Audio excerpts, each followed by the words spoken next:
morning, good afternoon, good evening to everyone around the world. I am Paul Sisler, and this is In the Moment. Today's segment is The Flow with Shadow Fox, an artisan of the spirit. And her special guest today is Kato. This is part two from where we left off 2 weeks ago when Kato was on here. We were talking about natal charts. And basically, we introduced the synchronicity that Shadow Fox, Kato, and myself have, and kind of what brought us together before we dove into the actual natal charts. So that's what we're going to do is we're going to dive into the natal charts today. Now, last week we had Plometti, which kind of plays a part in all of this because Plometti's spirituality and parts of the things that he talks about intertwines with all of this. And again, just to remind everybody, I am an atheist. I don't believe in any divine creator that created everything, but I am very spiritual. I'm a spiritual atheist, which means I do believe that there is more out there than meets the eye. There are things that we observe and things that we don't observe because we can't see these certain things. There's effects that we can have on things. There's effects that the planets have on things. Just like the moon can move the tide, the planets can move energy. Whether you believe in that, don't believe in it, feel free to ask questions and stuff like that. So first, I'm going to introduce the host of The Flow, Shadow Fox. Shadow Fox, how are you today? Hey, oh, I'm doing well. Thank you. Thank you for asking. All right. Did you finish that banana? Yes, I did. All right. I myself, I'm enjoying an energy drink. I've got my V8 and orange pineapple. Oh my goodness, I tell you, you got to have the fruits of the world going through you. Oh, Well, you have just manifested because I speak sometimes on G. We should have had a V8, right? mhm. It's like that old commercial, like V8, right? So you got it, the V8. Wow. Yes. Needed that extra energy. All righty. So we've brought back Kato today. Are you Oh, excited? Oh, yes, I am very excited. I have been actually I've spoken to her a couple of times throughout the week, but I'm telling you, I really am excited to hear this. She's a lovely, lovely young woman. She definitely knows what she's talking about with this, and we're just gonna have some fun with it. We're gonna all compare notes, and I'm hoping, um, Paul, that she'll come through and she'll kind of give a little bit quick background, like make the Oh, differences of yes. what, yeah, and for what she specifically does. So, Yes. yeah, Yeah. I can't wait. And just so people know, Kato has her website up. That's right. Yes, you definitely need Yes, to check it out. Astro by Kato. I have already gone through the website. It is a gorgeous website, yes. and she gives a little bit about herself right here. This is on the page that's about Kato. Again, you have to go to the website and check it out. She's really, her energy is so strong and so overwhelming. Once you meet her, those that haven't met her, you're going to be just like, oh my God, this woman is just like, oh my God, divine. You And know, the services, the services that she's offering, and I think there's a part of her speak about it, but it kind of really sets her apart from some of the others. And if you look on the website, I mean, yeah, you get to speak with her for a little bit. She does the charts, and then she can bring in some clarification. But I'm I'm like so excited. I'm so ecstatic that this is a beautiful opportunity for her. So if anyone's ever thought about doing it or looking, check her out. Check out this site and give her a try. Hmm. definitely. So let's just bring on our guest of honor today. Kato, how are you today? Oh my goodness. Greetings, guys, and to everyone live listening in. I'm doing really well. Thank you so much. I think it's amazing to be here today after the new moon in Scorpio yesterday and the solar eclipse. So I think it's always very synchronistic. We're always moving with the stars, whether we're consciously aware of it or not, but we're planting these new seeds. And I'm so excited to talk with you guys today. All right, all right. Well, I'm gonna kind of have you bring us back from our last meeting and talk about that. And then before the show started, as you and I were conversing and all that, astrology and astronomy, kind of define them and tell us the difference between them, how they associate with each other. So bring us back from our last meeting, and then go into that, and then from there. Take off with it. Awesome. Thank you so much. Thank you so much. So last time I was on, it was really amazing to be on here and kind of talk about all the synchronicities as to how we met and how we ended up in this space together to be, presenting. And this week, we're just going to go in a little bit more about astrology, how the planets, the signs affect and influence us. And I love when there are some skeptics listening in and stuff, not to want to convince anyone or completely to project a belief, but I think it can always be a really nice way to expand one's consciousness. And in fact, about 2 weeks ago, I happened to attend a space which Shadow Fox came to, and it was Bible Hard Talks talking about astrology. And I came in, and it was amazing because there was actually an astronomer in there, and then me, the astrologer. And it's really fantastic to kind of come together. And although he was extremely skeptic, by the end of the discussion, there was a really beautiful flow of discussion and sharing knowledge. So to answer the question, it's, about astrology and astronomy, it's true. People get it confused all the time, mixed up. And originally, it was actually one subject. And with every single subject, there is an esoteric side and an exoteric side. So astronomy is the exoteric side. It's the outer, it's the physical, it's like the tangible. We can see the moon, we can see certain planets through telescopes or, on special celestial events. And astrology is the esoteric side, which is pertaining to the inner world, how we feel. And, we touched a little bit in the last episode about the Hermetic principle, as above, so below, and how we look at the macrocosmic and how it affects the microcosmic. So that is what I would say with astronomy and astrology. And, astrology is an ancient metaphysical subject. It dates back to ancient civilizations from Mesopotamia, and it has evolved and changed through many different variations.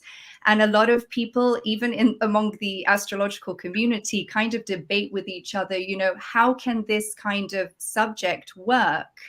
If there are so many different variations, right? There's a variation in India, in China, modern Western astrology, and so on. So sorry, I'm getting distracted by my own side. I'm like, trying to compartmentalize everything. But so yes, there's so many different variations, and even among the astrological community, there's this debate, well, no, this is the right way and this is how it works. And the way I see it as is that when we study a subject like astronomy, which has so many depths and layers to it, it's a really beautiful thing because we start to realize that we don't know so much at all. Every time, I look at my chart in a different system, whether it's the Vedic astrology, which is from India, or, the Chinese zodiac system, I go into deeper layers of myself, my psyche, my being. And I believe that they all have their own place in different ways. So I don't believe in, arguing about it and which is better and which is correct. I just think that they all serve their purpose in their own ways. Excellent. Excellent. So, I'm Shadow sorry, I hit a button. Fox. I'm Not a disappeared. problem. I'm here. I really am. I'm here. Oh, we got an awesome comment here. Paul, the synchronicity that brought me here is deafening. Thank you. I was wondering if Shadow Fox could give some insight or clarity to understanding planets in retrograde. I'm very new to this. Okay, I would actually defer this to Kato because this is part of where, she has a lot more information. But I would like to make a mention because I do have the space open on Twitter Spaces, and I'm not going to be bringing anyone up at this point in time. We'll wait until like after the show. I'm doing this so it gets recorded so people can hear it if they're driving down the road. So yeah, we're just again up in the nest. You can find the actual Paul Sisler's YouTube channel, and it is in the moment, and there you can access the flow if you would actually like to see us hang out together. So yeah, but And so just Kato, if you could answer that, that would be great. before you answer that, I just wanted to add on towards the end of the show, if we have time, I'll probably put the StreamYard link into the comments and potentially allow someone to come up and maybe ask a question live on the air. That would be nice, Yes, actually. yes. So go ahead. Go ahead and answer that question, Kato. Sure. So, welcome, Van. Thank you for being here and for your question. So, when it comes to the planets in retrograde, when we look at the word retrograde, the prefix is RE, the Latin prefix, and it's all to do with reevaluating, reassessing, reanalyzing while a particular planet appears to be moving backwards in motion. So, when a retrograde happens, it might seem a little bit chaotic. Let's take the most common ones, such as Mercury. So Mercury is the planet of communication. It's the messenger. When it is Mercury in retrograde for that time period, we might have a little bit more, miscommunication, misunderstandings, issues with, tech or things that we use to communicate with each other. It's all about the fine details and prints, but it's not something to be fearful of. It's just there to cause a little bit of chaos so that we can refine certain things in our life. So when we are communicating during Mercury in retrograde, are we speaking with intention? Are we rushing? When we read a contract, are we skimming over it? The retrogrades kind of create emotion and influence things to happen so that we can look deeper within and kind of reshuffle, realign certain things in our lives. So in essence, like the stars or the planets that are specifically moving or in flow, right?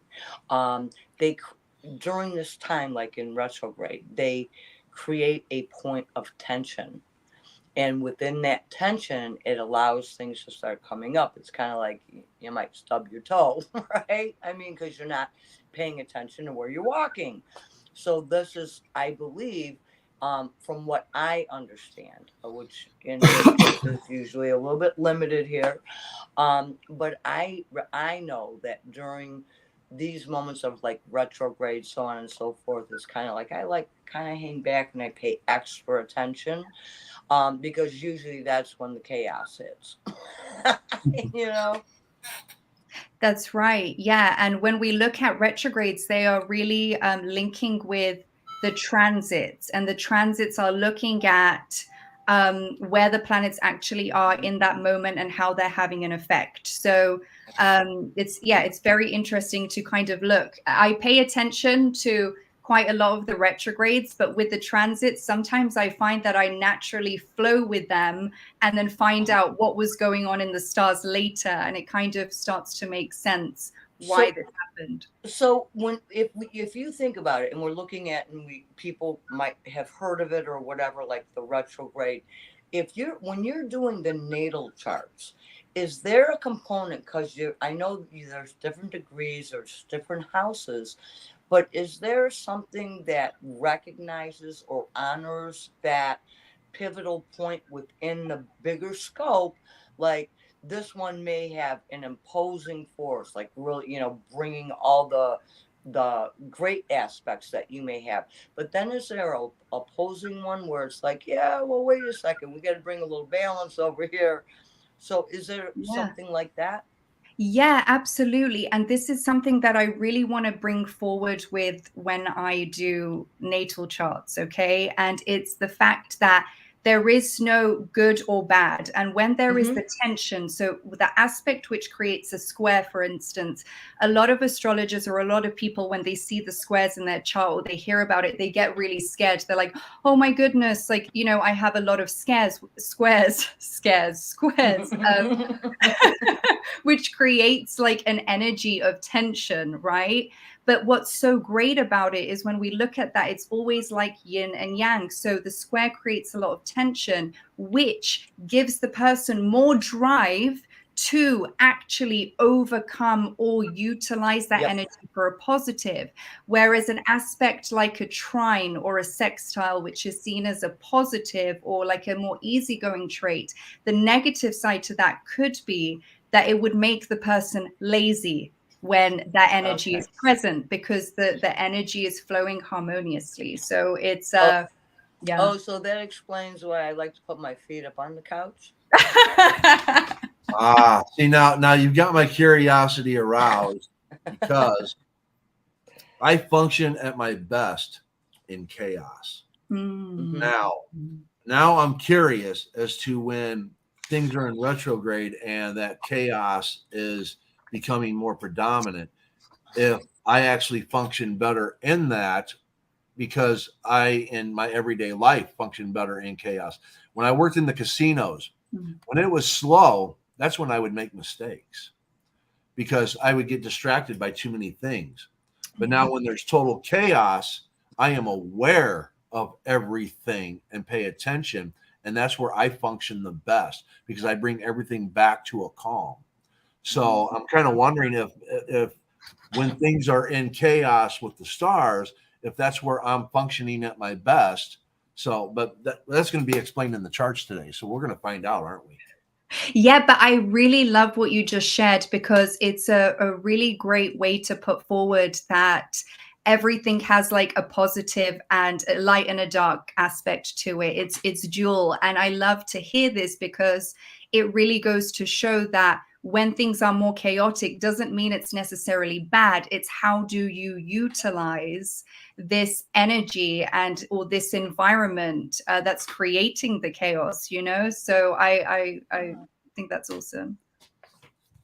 All right. So, All right. we're going. So Kato, would you kind of just fill us in a little bit on, because I know you had done, the natal charts for us, and we've been hanging out waiting now, and I just like to, Yes. yeah. Yes. So I'm so excited, guys. I was digging into your chart. So I was working really hard on the website, doing it all myself and everything. And I'm so excited to unveil it. So I have your charts here, and I also have my notes as well that I've looked at, and I can't wait to dig into this with you. Okay. So like the birth chart that I do is based on modern astrology, and it's so this is like the newer version. I guess they used to have squares and they still use it in Vedic. This one's still a circle, which I like because it's kind of like a mandala. And we talk about the circle of life and, everything pertaining to a circle.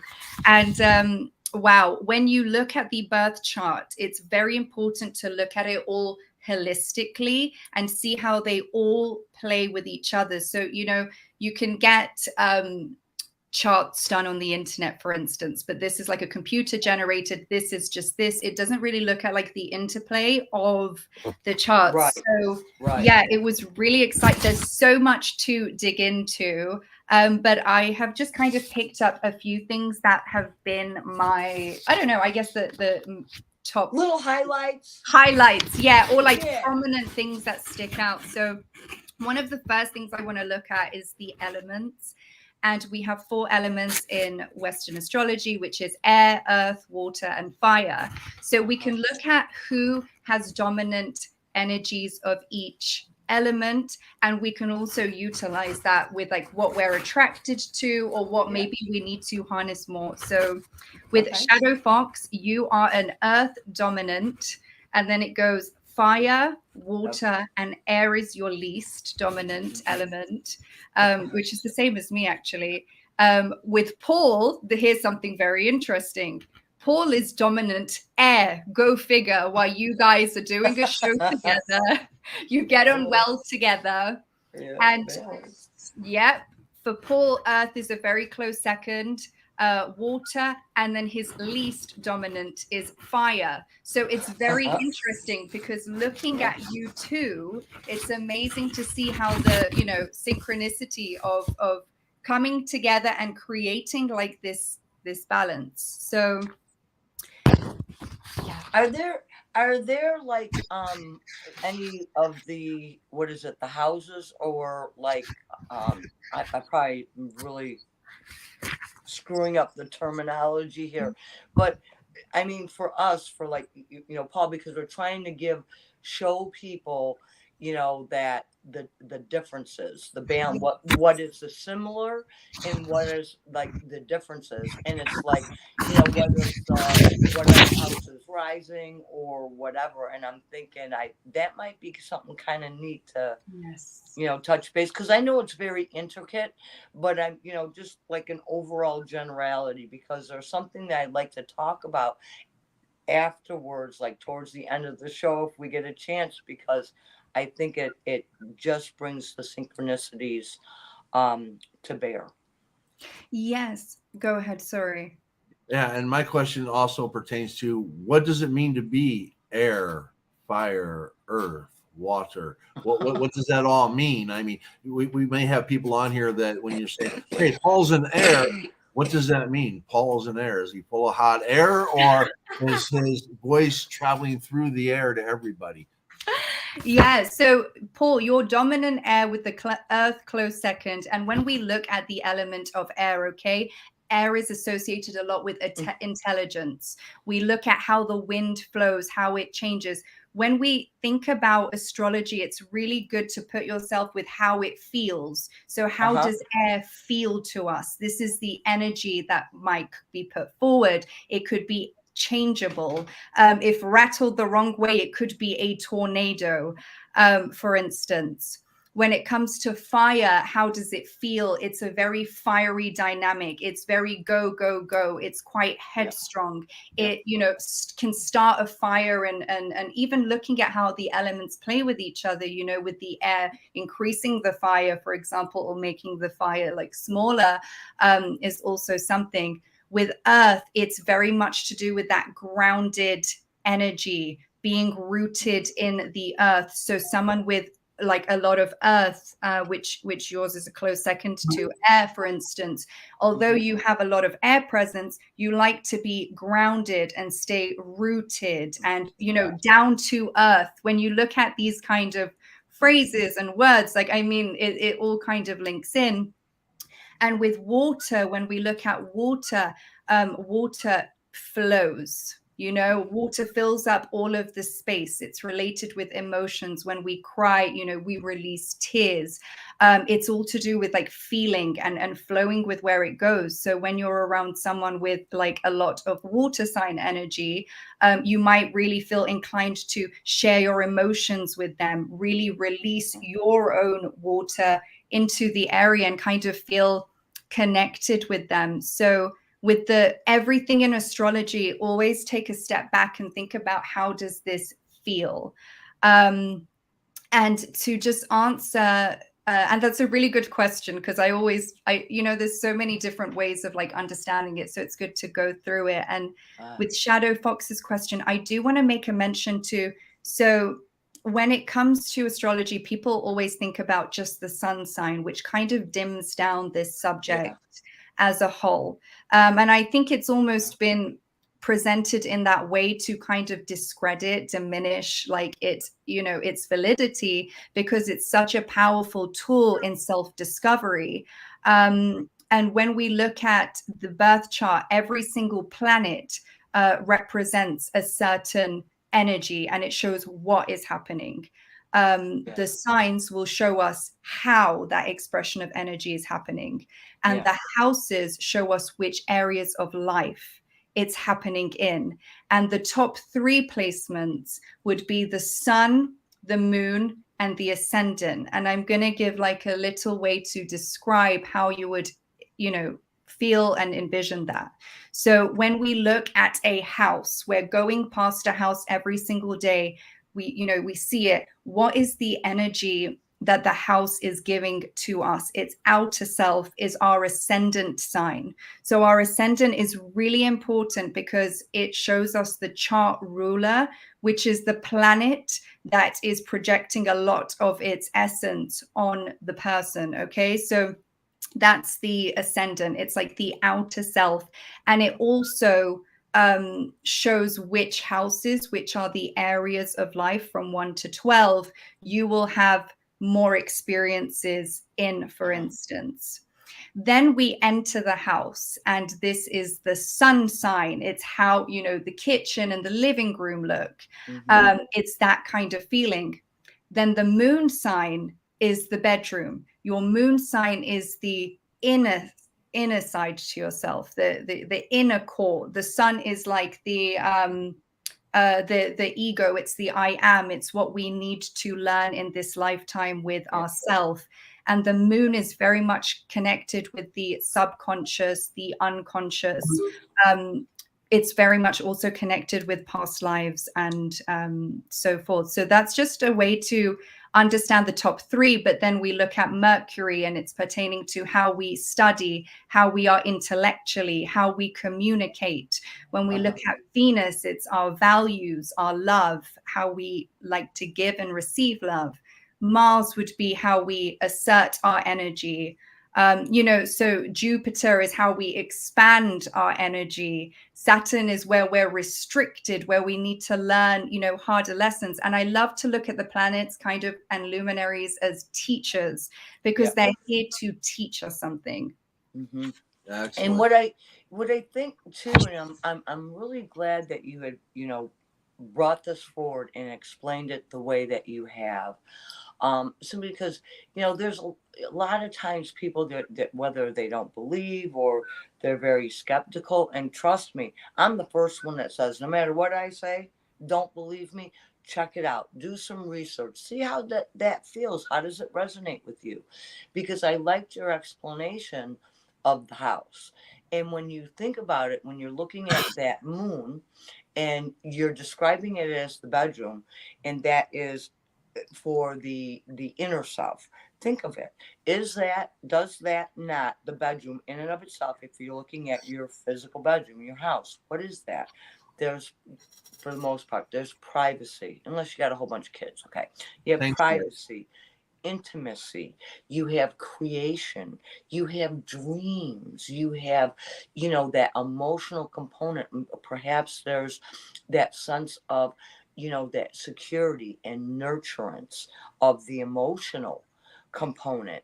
So when you take and put all these little elements together and thinking, it's like, then you can kind of connect the dots, because all we're offering in anything here across the board are just tools for self-discovery, tools that can propel you forward.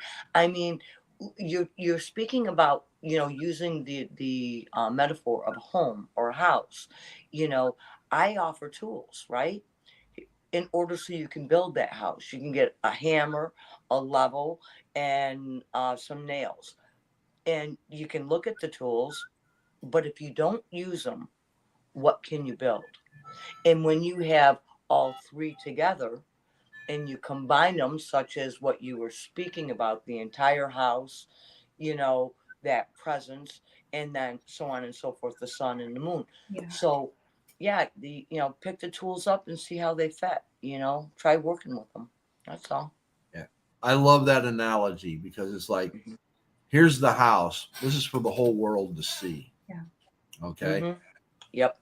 This is how you judge me initially when you see me.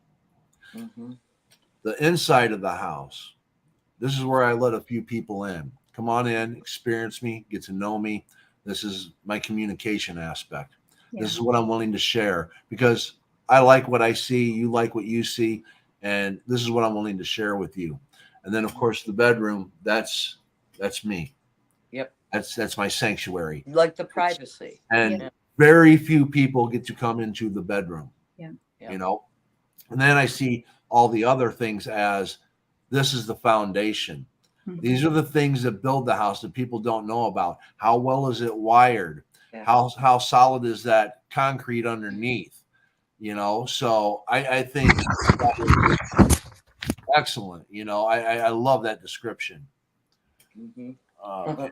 Yes. Thank you so much, guys. That was really, really amazing how you both just expressed it. And I do also just want to say, you know, what's so interesting about having your natal birth chart, you know, looked into and analyzed is it's such a tool for self-awareness, self-reflection, alchemy of the negative, transmuting it to the positive, and ultimately transcendence and raising consciousness. Yeah. So it's really amazing because, you know, whether you believe in it or not, I love what Shadow Fox just said. It's like this kind of ancient knowledge and wisdom is not like the existence of it is not determined by your belief. It's a tool. You choose to use it or you choose not to. Right. And I love Shadow Fox as a example, because although astrology hasn't been a component that you've utilized in your life, when we look at your chart, and we've discussed it and the things before, your journey is so in alignment with what the chart shows. Can you give me an example of Yes, that? yes, yes, Share yes, something? yes, yes, Yeah. yes. And I just want to say that you don't have to use it. It's not something that people have to use. It's just if you're looking to self-discover, get in deeper with yourself, be more aware, learn who you are. It's a fantastic tool to do that. So with Shadow Fox, one of like the most interesting things that I found was in your 12th house, okay, which is a lot to do with endings, the subconscious, past lives. You have Pluto placed there, which really gives the indication that in a past life or lives, probably many, you were, the queen, the king, someone with profound wisdom and a regal essence to yourself, with healing capabilities that you brought back into this life. And when I look at what you do, to me, it's like you have this presence, you can feel it. And the wisdom and the knowledge you share, it's like you've been doing this for so long in past lives. Yeah. I yep. Okay. That So now, sounds. are you going to go over these charts with us and everybody watching so we can understand why we are all together? Yes, absolutely. Why we're together and who we are. And just a quick mention for Mina watching. Thank you so much. It's amazing. She has the same sun and rising as me. And if you don't believe in astrology, meet someone with similar top 3 placements and you'll see how similar you think and you conduct yourself. So just had to make a mention. Okay, so let's go into your charts. And yeah, okay. So with Paul is a Capricorn sun, okay? A Capricorn sun, is a cardinal sign. Perfect, right?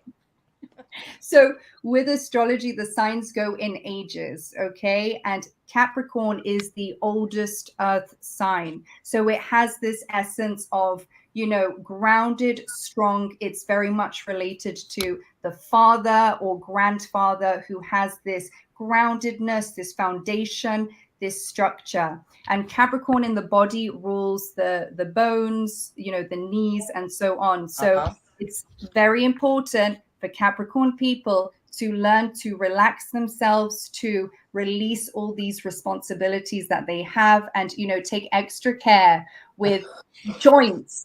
Well, here you're gonna get it, okay? Is some of the like things recommended for a Capricorn, for example, is things to do with the element of earth. What can ground them? Walking their dog, which I know you do, mowing the lawn, digging the ground, anything you can do that releases tension in the joints, flexibility in the joints is beneficial to you. But this is Paul's his sun sign. Okay, so when I met you, it was like, okay, Kato, you need to, do this and do this with your Twitter, and very much directing this like, Earth, let's get your foundation correct for your business.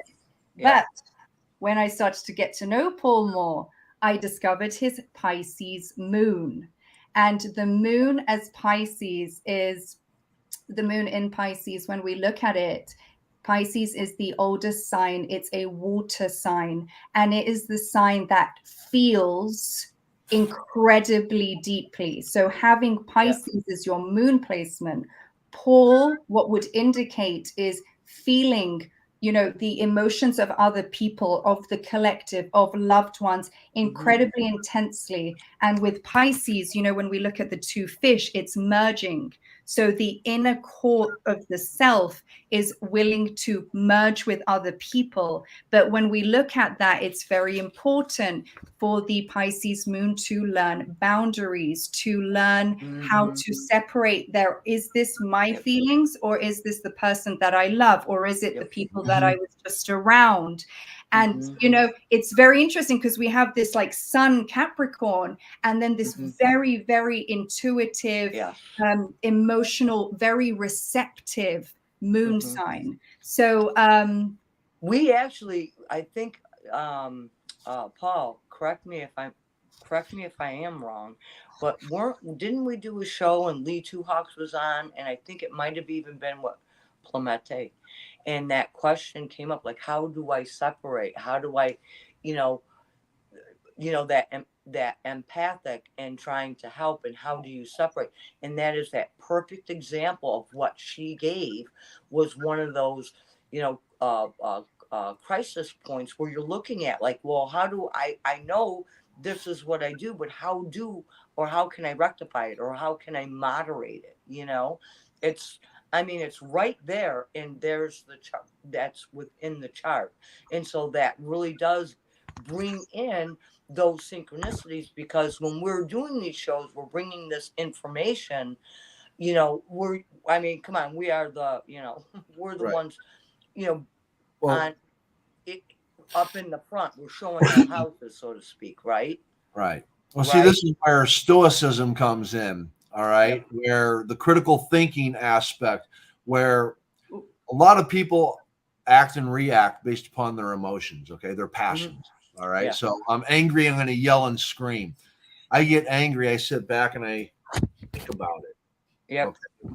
I do not allow my emotions, which are very, very strong, to control me. I keep them in, and when I let them loose, it's because I choose to let them loose. So when I choose to love deeply, I love deeply. When I choose to lash out, beware. Okay, because I'm allowing all of that to just come at you at one time. So yes, my emotions are very strong. How do I keep my emotions in check? Critical thinking, reason, deductive reasoning, logic. I try to prioritize, because I know that when I lose control, there's no bringing it back in. I can't toe that line. But see, this is what we're saying now. Whether somebody has studied this stuff for years, whether it might be new to someone, maybe somebody doesn't have a point of view at all. But it's so funny, because Kato did not know Paul until I introduced them, and it 3 was weeks. through, and so it was this dialogue of her, and here you go, and she put it out. It's like it's just a tool. It's something to recognize of what we do, what we don't do, or what could be influencing us in certain capacities. And seriously, that's all I really know about it. So, Kato, please continue. I'd like to hear No, a little something too. it's so fascinating, because I've had the honor of having Paul come to my spaces, and he's, got the Capricorn energy, which is sharing the knowledge in a very, particular way. And then when we first actually met live, it was presented as well. But then I felt, you know, the moon, the energies of really caring deeply and with what you're doing. It's all going to tie in together, guys. There's so much like good stuff in here. Go Like, for really it. Please excited. continue. Yeah. So Yes. what else did I put for Mr. Paul J. Sisler II? Oh, yes. So, okay. When we look at aspects, that's how the energies of the planets play together with each other. And with your moon in Pisces conjunct Chiron, that would indicate that's the Chiron asteroid is the wounded healer. It creates intense wounds, and it's in your 8th house, which is the house of transformation, death, and rebirth. This would usually indicate that there could be a loss, an experience of death that would be extremely painful, but would cause an absolute rebirth and complete change and transformation of the way one is. Yes. So, I mean, you can really find some profound information. And the thing about the charts is this information, this knowledge used to only be for the kings and queens and emperors and empresses. This was very specific knowledge that only certain people could have. And it's really amazing to be able to like look into it and kind of see when very difficult placements or energies or situations express themselves, looking into it deeper, like, okay, but this was supposed to happen because of this, whatever wound it might be. And when we look at this life, I mean, it's like a blip. When we like, you know, look back at it, when, you know, we transcend and we, you know, go to the afterlife and transition, you know, you look back and it all kind of makes sense, and you do join with your loved ones and things like this. So yeah, that was really interesting. Okie doke. So with Paul's ascendant, he is let's have the drum roll. A Leo. Woo! So this is, look at the lion, the king of the jungle, and the ascendant is very much with the life's purpose. Okay, yeah. So the Leo ascendant is asking you to be a leader, okay, to be that king of the jungle and step into that essence. Okay. The Leo is ruled by the sun. It's shining the light bright. But the thing to look at that is making sure that it's not coming from a place of ego, and making sure that it's really coming from the heart. And I just share like all of the information when I do people's charts. I make sure to never say, you know, you are this and you are that. Because when you look at your chart, it depends on what stage of consciousness you're at. It depends on, you know, I look at some things, I'm like, yay, I evolved from that. It doesn't affect me anymore, you know, or like I've looked into this already. So I like to just give a generalization of how these, you know, alignments can influence and be expressed. But the person who is, you know, receiving the chart has to take the gems, do the inner work, you know. And it's, you know, I just want to say this quote that I came up with a little while ago on the phone with my boyfriend. Earth is a school of life.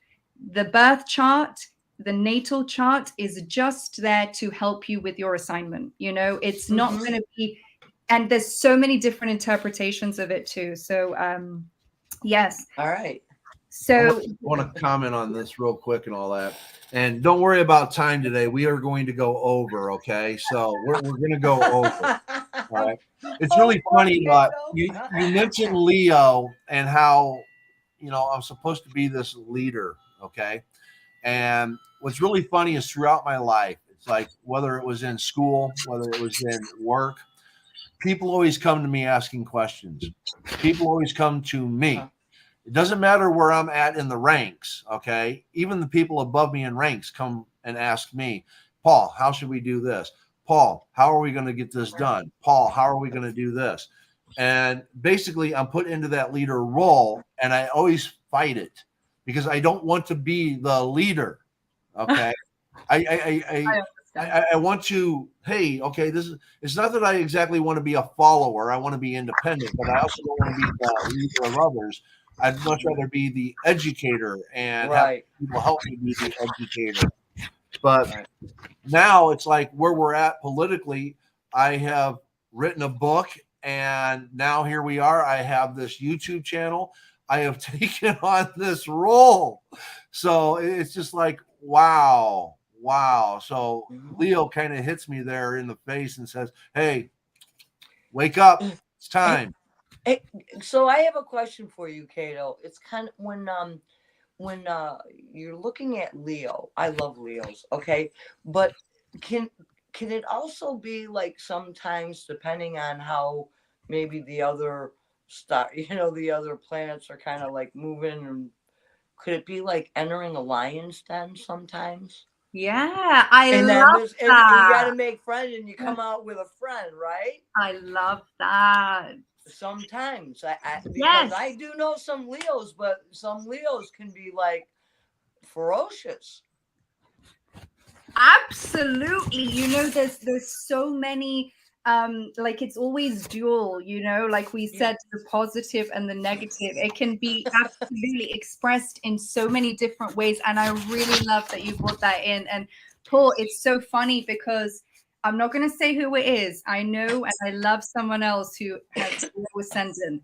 They also don't want to lead. They don't want to be the leader. And Yep. it's like, Yep. this is your role, whether you like it or not. This is what it is. And just tying it synchronistically, right? So you have created this channel. This is a very Leo ascendant style thing, okay? Because Leo is all about the cameras, it's being, in front of the camera, the ascendant being this leader to like bring people under like an Hmm. umbrella together is Yeah. great.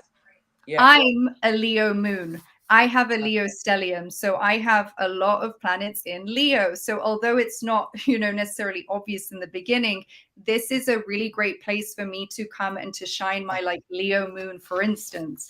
And then we've got Shadow Fox, which, forgive me, I don't think I'm wrong, but your North Node is in Leo. And we're going to get Okay. to that in a minute. So it's Yep. very interesting because everyone, when people look at their charts, they're like, oh my God, I'm like everything. I'm every sign. Yes, Yeah. in different Yes. ways. We have Yes. different ways of Yep. expressing it. And Yep. it ties in with the whole like we are one. We are Yeah. one cloth and different energies expressed in different ways to play our role into, in this lifetime.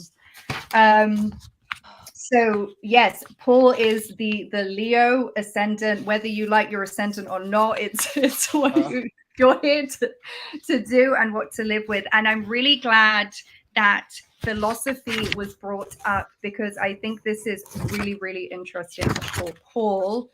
Um, Paul, you have your Jupiter, which is the planet of expansion. It's also the planet of good fortune, and you have it in Libra. Okay, so for you, achieving expansiveness in a harmonious and balanced way, like the Libra scales, is very important for you. And Jupiter is also the planet of philosophy. So here I've put understanding the world and humanity's place with harmony and orderly relationships is important to Paul. Now, where it can be, a limitation is that with Jupiter and Libra is making sure that you don't have too much optimism about harmony and everyone getting along in society because then it's with Jupiter, it's like very expansive. So keeping still realistic and accepting that there is like discord amongst people and conflict and stuff, and not allowing that to weigh you down too much by balancing right. it like the Libra scales. So I thought that was really interesting as well. And with your North Node is in opposition with Jupiter, and Jupiter being philosophical, it's very likely that in this life you enter with experience and knowledge from past lives which have contributed to your beliefs. So now you are using your wisdom to contribute to society in a positive way from what you've known in past lives. There was also a really interesting part that yes, this was it, with the Saturn in the 9th house. And you mentioned you're an atheist. This could indicate that in past lives, you have been restricted to some kind of religious organization or confinement.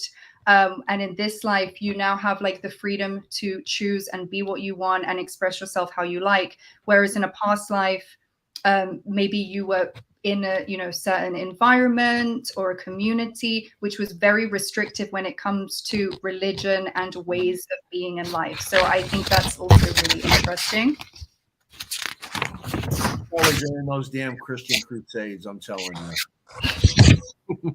I mean, I would love to know. It's so interesting. We can tap into that, and the astrology gives like really good insights into past lives and what is familiar to us, and why we're thrown into maybe like the complete opposite, so that we can have a balance throughout our lives. Another part about Paul's that I thought was really interesting was Jupiter in the 2nd house. And, Jupiter is kind of like a lucky planet. 2nd house is to do with material possessions, with finances, and so on. So this would indicate that no matter how tough times in terms of finances could be, Jupiter will provide good fortune, which allows you to manifest what you need when you need it. And I'd love, Paul, if you could share the story about the telescope, because I think like that is just so.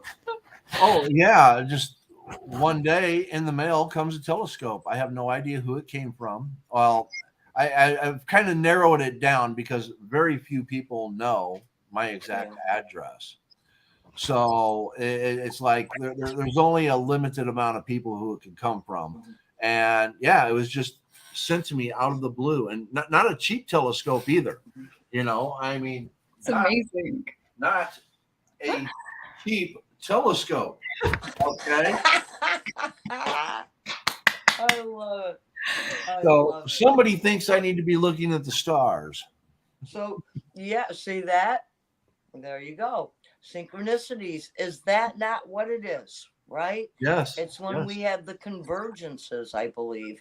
But Kato, please, continue, because I'd like to hear how we don't have to do a whole lot on my aspect, but I'd like to bring how the things that you mentioned with Paul, and even from yourself and me, because when we started the show 2 weeks ago, we started talking about all these little synchronicities. And this is where I'd like to start bringing and tying it together if we could. Okay? Yes. Yeah, absolutely. So, we have the synchronicity with the different expressions of the Leo, and being here on this show, leading with our hearts for something in our own expression, of energy, of how we can put forward a message that we would really like to bring into this world. And also looking at with the times now of the age of Aquarius and the concept of technology, the internet, and being able to have this platform now is very aligned with the times that we're living in now. This wouldn't have been possible for Paul to be the leader in creating the show, for Shadow Fox's North Node in Leo to be here. I have a really nice note that I put about that. With your North Node in Leo in the 11th house, which is about using your power in this life creatively to empower others from the heart. The Leo rules the heart. And with the challenge, maybe with this expression being, the head and the heart dilemma. So, is it going with what the mind thinks, or is it going with what the heart feels? And with the 11th house ruling like the collective, humanity, and so forth, the Shadow Fox, it's using that Leo energy for the collective. And this platform being here on In the Flow on this show is, I think, really synchronistic with all of our own different messages and journeys, with Paul's being very much about societal based, which the natal chart reflects, with Shadow Fox is very much to do with the healing, the medicine, nurturing, that love, that earthly, the ascendant being the Virgo, the purity and bringing it to the world, the moon in Taurus, which is, learning. Oh, this was, I think, really synchronistic as well. So with Shadow Fox, she has the moon in Taurus, and the more that you spend time in nature, it means the more the secrets of nature will be revealed to you. And I remember when I first spoke in a space with Shadow Fox, I thought it was really interesting. And she kind of gauged that I lived near a stream and gave me advice to, go and work with the stream and sit with the trees, and sharing all this profound wisdom and guidance on how to deal with this earthly special energy. And that's exactly what you did. You shared those secrets with nature, that you've been in tune with the moon in Taurus in the 8th house, and kind of putting it forward. So I think that was really, really interesting as well. Yeah, I mean, I have to say yes, and yes, because, and that's what I really find fascinating. And it's just how you expressed it. It's like, people will say, well, who are you? What do you do? Or what, it's, you just stated it for the most part. It's that elevating, that conscious awareness of who we truly are and making that connection. Because if we make the connections, that within nature, then nature's the greatest teacher there is. And then we can therefore really get along and help our fellow human beings. So, yeah, I mean, all those little aspects. But there was something really funny that I started cracking up when I had spoke to you earlier, and I'm going to share this because you were talking about the fox. Okay. And I carried that energy, the shadow fox. And the fox has a great ability to adapt very quickly. Okay. It can pivot from one thing to another very, very quickly, very intellectual. But it can also get hung up on those shiny little objects that are over there, Yeah. and it takes due diligence to be able to really remain focused. And so in the reason why I carry the name the fox is because that was for quite some time. That was my journey, right? Being able to remain focused no matter what was going on, but still keep those abilities to adapt and persevere. And so I'm cracking up because you had made a mention of that, and it's like, yeah, well, and that came from the stars. That's right. Yeah. So this is like the elders really kind of knew what they were talking about when they named me. Yeah. The ancestors. Yeah. I got a question. Did you watch the episode Kato with Plemetti? Yes. Okay, so I talked about some dreams that I had about animals. Do you have any thoughts on that? Not at the moment. I don't do that much, dream interpretation. I think the person, the beholder of the dreams, is the best one to interpret. Yes. I personally think. I would definitely agree. Just very briefly, yep. It doesn't matter how somebody else interprets it. It's what does it mean to you? Yeah. All right, because there was a few lions in there, but anyways, Diana has a question. Does numerology play a factor in all of these charts? So I would see numerology as a separate subject. Numbers definitely play a fact, and that's when it comes to the degrees. There's a Serbian astrologer called Nikola Stojanovic who has the degree theory, which when you look at each sign, which degree it's in, it has a planetary ruler or an essence. But Yeah. I would see numerology as its separate tool of self-discovery, of guidance. And when I've had my numerology chart read, it was very much aligned with my astrological chart, but differently displayed. Yes. So that's it's interwoven, you know, no matter which way you go, they become interwoven. And do you know that not only do you have astrology, numerology, many different aspects, do you know that even color can play a major role, even in, I mean, like, what do you feel like wearing today, right? You know, what colors do you pick for your bedroom? I mean, they do huge studies on this, like in psychology. Well, what's the best color for, you know, to get the room? What's the best color to bring healing? What's the best color? So it, when we take and we try to separate all these out, whether it's numerology, this, that, or anything else, if we can understand that it's all a web, it's all interconnected, it is, you know, interdimensional all the way across the board. So, I mean, Kato, please continue, because I'm not really positive how we are here on time. Yeah. But there is something that I would like to say about the synchronicities. So yeah.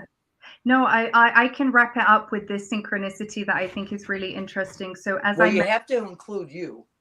yes, so it's coming. This is, I think, the best one that I could share, because this is something that I do want to say. It's challenging to you know, there's so much information in these charts, and to have two different people who I'm not looking at as a synastry, but as two separate entities, it's like, you know, I'm used to like having one person and digging in deep with what they need to know, you know. But I will bring a synchronicity to kind of conclude it all, that includes myself, other than the whole Leo thing. So with the different systems of zodiac, there is the draconic zodiac, which is a study of astrology on the soul and the evolution of the soul. And some people feel more connected with their draconic chart because maybe they are more in tune with that evolutionary path that their soul has taken through the stars. So when I did Paul's Shadow Foxes, I was so pleased and happy, and it was exciting to me to see that all of us had sun sign in Sagittarius, and how this is going to conclude synchronistically is Sagittarius is the sign of philosophy, is the teacher. If we look at the centaur, and it's the horse and the human, and it's that strength to share, to teach, to lead, to travel in whatever way they want. And I think when we look at how we were brought together, and we look at the alignment of the stars in our own individual charts, we have this connection of being teachers, paving our ways that we wish to share with others. We also like to, you know, the teacher is always the student. We're always learning. We sit back and we listen to each other's wisdom, knowledge, and so forth. But I thought that was just really cool and synchronistic. So we all have the same sun soul sign according to Drake. You know, and it was so funny because when we started this, I had a feeling, and it was like, is there any possibility, because I know how intricate it really can be, but where you can grasp whether those couple of points, because we are all working together, and the three of us are here on board, and we're trying to present this. And so, you know, we're all the little guinea pigs right here, right now. Okay. But when you had mentioned that, because bringing this together, and you says, yeah, I'll see what we can find, it was an eye opener, because we've spoken like backstage, not on camera. Okay. And the one thing that I can see, and this is something that I had picked up on with Paul the moment I met him, and I really think that it is very important for me to say, because it's like, you know, you give the kudos when the kudos is due, or you acknowledge that part of himself, like saying, I see you. Not, hey, I see you. No, I see you. And this part is where Paul comes forward in a very, very authoritarian way, meaning of great knowledge and strength. I'm not on that negative aspect, but getting the stuff done. Okay, it's like every single thing that he said he was going to do, he has done. And to me, that is a component of authority. Okay, because you are your words. And if you keep saying stuff and oh yeah, I'll be there Saturday, and Saturday after Saturday after Saturday you don't show up, where are your words? Am I going to believe you? And so I just have to say for Paul, from the time that I have known him, every single thing that he has said, he has brought to fruition. He has made it happen. He has integrated and brought people together. There were things that he did not know how to do, and he figured it out, and he did it. And so it's like where I'm on this the other aspect of, little things over here, and I can kind of get distracted, or um, I'm on a path. I'm helping someone, and then hey, can we do a show? Like, what?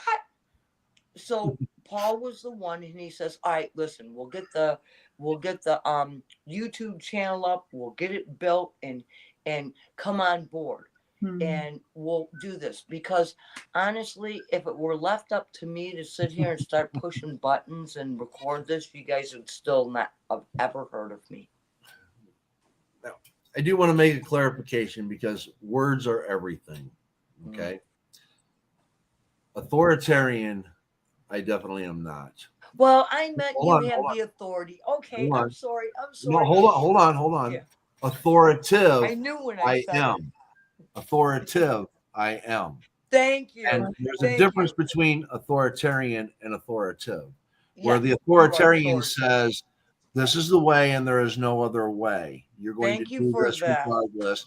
Where the authoritative figure will be, it's going to Yes. get done, but here's your two Yes. options. You can either do the dishes or take the garbage out. Which There's is it? choice involved, but there's Yeah. still something's going to get done. Yeah. And you're I going know. I apologize. I knew I misspoke like the moment I said it, and I'm trying to figure out how to do that correction. So I'm glad you let me run with it, and then you come back, because, and I said it is in the best intent, because with yes. that is strength, and that is courage to me.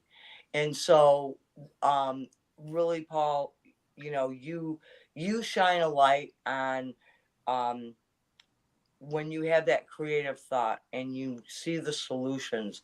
I have every full capacity that what you're speaking, you will be able to bring forward. And I think it's very, very important for people to know that. Well, So thank you.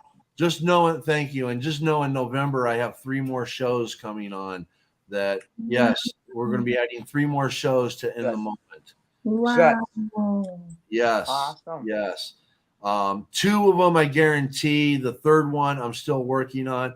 I need to have another conversation. You noticed the Van in the comments earlier. Van and I are going to get together, and we are possibly going to create a stoic segment. So that would be really nice, Paul, because when you have all these segments, they all tie in. It's not like you can really take one segment and then separate it from another, right? They're all kind of little intricate parts that build to a grander whole. And so, right. I mean, that Kato really, that pulls full circle for even what his charts say. My objective, I want you to think about this. I'm in a lot of circles on Twitter. I'm in political circles. Yep. I'm in philosophical circles, stoic Yep. circles, writing circles, activism circles. Yes. I'm in with spirituality circles, and a lot of these people do not interact with each other. Yep. Yes. Okay. So now if in the moment, I bring everything that I'm connected Yep. to into one platform, and everybody starts to watch everybody and starts to, hey, let me check out this show that Paul's got on. Oh, wow. I didn't think about Yeah, things like that. exactly. I like that. I am now bringing all of you together. Okay. Yep. One day you're going to sit here and we're going to have a thing going on to where Kato comes in and she's talking with Bryce the Stoic. Okay. There's a connection that probably would never happen on Twitter. And yet I eventually, because Bryce and I, we didn't start out in sync together. Okay. Bryce and I were statistical people. We like statistics. Mm-hmm. And Bryce, boy, he questioned my statistics. But Bryce and I have now become really good friends, and Yep. we play devil's advocate with each other. Mhm. And the reality is that we're both driving for the same thing. Right. We just have different ways of getting there. And And I think Paul, you and and Bryce would get along great. Paul, I think this is also a good point because I'm a person that doesn't necessarily care for a lot of contention. I don't care. I'm not here to debate. Okay, I'm here. Here's the wisdom. I ain't got time for that. Yeah. This is something that I've learned. I mean, and this is just me. This is that part of that personality. It's like there is an answer. You may not like the answer. You may not like the way it makes you feel, but guess what? Here's an answer. Then you can take that information and run with it or don't. The For me, I'm not a big one. It's like a debate to me is a waste of energy. It's a waste of time because we're looking at one point of view and then another point of view. And where's the middle? And so I will always go for the middle. Always, always, always. And so for me, that part of my personality is I will give. Here you go. Here's the information. Here's another way to look at it. Oh, you didn't like it that way? Okay, well, here's another way. So that's just because, you know, hey, go ahead, go research it. But for me, this is who that part of I am. I don't care for the contention. I don't care for that tension. I like the peace. I like the balance. I like the harmony. Like you were saying, like that groundedness, right? Right. So, Kato, wouldn't that play more back into where in my chart, just from my personality aspect, where I enjoy that groundedness, but yet I bring the wisdom in. Yes. Right. Okay. So then, So yeah, Paul, I'm just wondering, I don't know about time wise, because I know Kato is gonna be a little short. So on time. So I'm just I yeah. just had to share that part. Yeah. Okay. No, see, now here's my question and all that, because where that plays into her chart when it comes to debating. I love to debate. Yeah. Okay. Now, I don't like to argue in the sense of cussing and fussing. Yeah. I like to Right. argue in the sense of let's have a conversation, bring the pros and cons of both sides, have a discussion, and between the two of us, we will figure out a better way of getting from point A to point B. Yeah. And you know what? And these are all the mechanisms that really do play an intricate part. I mean, when you take a look and you see Paul and what he's presenting, and he can bring these aspects and hold his own within that debate, where, like, say, for instance, where Cato and we make a mention of something and vibrationally we right there. We know exactly where this is going and then we build upon it, because we've already done most of the work from everything else that it just it creates that fluidity. But without both of them, without where Paul has that part of that debate, and then we bring in that part of balance or harmony, the yin and the yang. Yes. Now, So I had stated that towards the end of the show, I was going to put the link up in the chat. Now, I'm not going to do that because we do have somebody that I've blocked for twice now that's come in and is throwing up sex parlor links. Okay. So what I'll do is if you're in here and you would like to come up onto the show live with us and ask a question, my Twitter is right up here. My Twitter is right up here at Paul J. Sisler II. Find me on Twitter. And if I can see who you are, or if we already follow each other, I will DM you the link and allow you to come up. So you got like 2 minutes if you want to come up and say hello to get a DM to me that I can share the link with you to bring you up, because we are coming close on an hour 15 and we're getting close to running to the end here. So I just wanted to throw that out there to give people a couple minutes if they want to come up onto the show and say hello. Yeah. And very quickly, just if someone is listening, I do have on Twitter, I have the space open for the flow, and that is being recorded. So when this show ends, I'm going to end that, and then I'm going to start the actual after show. And then this way I'm not going to record it. But yeah, if you guys would like to rejoin with that, because I do kind of have I don't really like recorded spaces myself personally. And last week I recorded the whole thing, but I guess I have to create a new one. So yes. Now Van has a question. I have 1,458. He's very specific questions for Miss Kato, and says we're going to need another show. So with that said, I don't have anyone booked for next week, Kato, for Shadow Fox's show, The Flow. Do you have anybody booked? Yeah, I'm still waiting to hear on something. So okay. But yes, I would like to give Kato an opportunity. But what I would suggest, she does have her website. There it is. Thank you. Yeah. She does have her website up. And if there is anyone who would really, even if it's just out of curiosity and interest, we tried to point out a couple of pivotal points between the three of us, what through our birth charts, natal charts. What was the other one? What was it called? Draconic zodiac system. Yeah. And so hey, give her a try, check it out, because I'm telling you, this woman, she is fantastic. And what I like about her, the work that she does is not only does she do this with the natal charts, but she also gives insight into different things that you can do, like to help bring certain things in your life into balance, or maybe perhaps eat differently, or so yeah. Well, you can.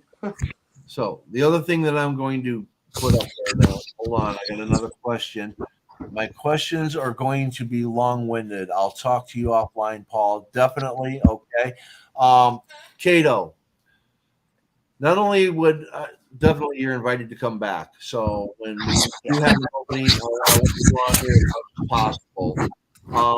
My other question would be, if you have an interest, right away. You're breaking up. Kato, you're moving papers or something. I am. Oh, there we go. Okay. All right. And I want you, if you feel up to it, would like to do it, you can contact me anytime, and we can do you a show. Oh. And we can come on once a week, bi-weekly, once a month, whatever it is. Definitely let me know, and I would love to do a show with you also. And then, of course, you can have Shadow Fox on as your guest. So if you're interested in that, please let me know, and I would love to have you do a show, because I think you can bring another avenue to the spirituality. Shadow Fox, I love you. I love you, but you bring a multitude of avenues into spirituality. And I think, Kato, you could bring something precise in this Precise aspect. and focused. Yes, a specific focus, and we can open that up if you're interested in all that. Oh, Diana, you're asking what the website is again. It's right up here front and center, www.astrobycato.com. There you go. And then, of course, Van, he's just loving it. Thumbs up. Yes. thank you. Yeah. No, yeah, I just want to say thank you so much for all the amazing comments. Like Blue Sun as well has brought a little bit of numerology with, the name of the name of my company, Astro by Kato. That might be of interest to Diana to see how like even the name of the company and stuff like that you create can have a value. Oh my goodness, that is awesome. Was that Blue Sun? Yeah. Yes. Oh. Yes. Sorry, I didn't Awesome. put that up earlier. I was getting ready to do that just as you did it. So the synchronicity there. Yeah. I don't know how you guys see those things. Oh, I have it front and center here. I have the whole line of all the questions and all that. So for me, it's just right there. And I was just getting ready to bring it up just as Kato said it. If you noticed, as she said it, bam, it was clicked right up because I was just getting ready to ask her the question and all that because it's like, Kato, what does this mean? Oh, the comment or Yes, the comment. Okay, so first of all, let's look at how like Blue Sun dissected, like even with the words numero underscore logically. So I know Diana's really interested in like in numerology. So if you even look at the word numerology, so what he's done, Blue Sun has done, is he's taken Astro by Kato and worked out what its numerological value is, and it's 48.3. Wow. He says that 3 in the name of Astro by Kato represents communication, human relationships, joy, life as a bird song. The essence is 144 over 9. 144 is a very synchronistic number for me, and 9 is actually the number of my birthday, 27, 2 and 7, 9. The Virgo Hermit card is also a 9. So it says where 9 represents wisdom symbols, Kato in a nutshell. So I think there you go. Oh I my think goodness. Blue Sun. Oh my goodness. I'd love to meet you too. So it's like, oh my Blue gosh, Sun, if you're on Twitter, seriously. send me a DM. Follow me. If you're on Twitter, Yes. definitely. Can I just bring a synchronicity? I just have to say. Mm-hmm. So Blue Sun and Shadow Fox, I see you guys as mentors to me. And he is a Virgo ascendant like you and a Taurus moon like you. So go figure. Kato has mentors with like very similar signs. You're a Aries sun. He's a Pisces sun. So the only difference is having the first and last zodiac. So it's very. That's So if you cool. see the synchronicities, it's really incredible. You start to look at the people in your life, the energies, the signs, and you really figure out like the purpose of why they've come into your life and what they're there to teach. Oh, that is awesome. Kato, thank you. Thank you very much. And again, if for anyone who is on Twitter right now and you cannot see this, her website is www.astrobykato.com. ASTROBYKATO. Yeah. So I am going to actually end this space that's being recorded on Twitter, and I'm going to recreate another one. So I think there's a couple of people in here. If you guys would like to come back, because I don't care to record that. Okay. Sounds good. And as I close this out, you two don't leave, because afterwards we have the little after show questions I want to ask real quick. So anyways, I know I drag you into these things. All right. Anyways, everyone that participated today, thank you for your questions. Remember, be kind, be happy, and may good things come your way. Thank you, everybody. I love you. Thank you. Bye.